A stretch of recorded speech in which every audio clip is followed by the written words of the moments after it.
Okay, we get questions occasionally from people when they're doing the planks about discomfort they get in their wrists and what we might be able to do about it.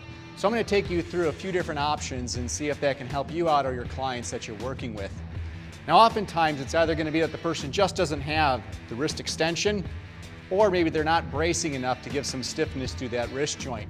So one thing you can think about is when somebody's down in a plank position, is to get a nice wide spacing on those fingers. And you really are going to try and grip the ground actively. And as you actively grip the ground and stiffen up the forearm and the muscles through the hands, sometimes that alone is enough to unload the joint and make that a little more comfortable. If you still don't have success with that, you may find just changing the wrist position slightly, either turning the fingers in slightly or turning the fingers out slightly, is enough to unload the wrist. If that still doesn't do it, I'll often bring in some props to help this out. And one thing I might do is bring in some towel rolls.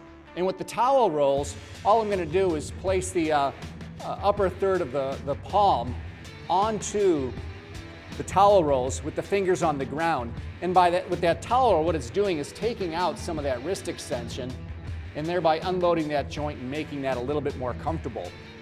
If that still doesn't work, I might move to something like a set of dumbbells. And these ones are nice because they don't, they're shaped such that they're going to lay flat, and I can put my wrist into a more neutral position here. If after trying to modify the positioning of the wrist, actively gripping the ground, incorporating the towel roll, or adding in the dumbbells to put the wrist into a neutral position doesn't work for you, you may just have to modify the exercise completely, meaning on a plank, instead of doing it on the hands, you may have to just take it down to the forearms, or even going up into something like a static chest press where you're holding the body into a modified plank position. If none of those options work for you, you probably just need to go see your doctor.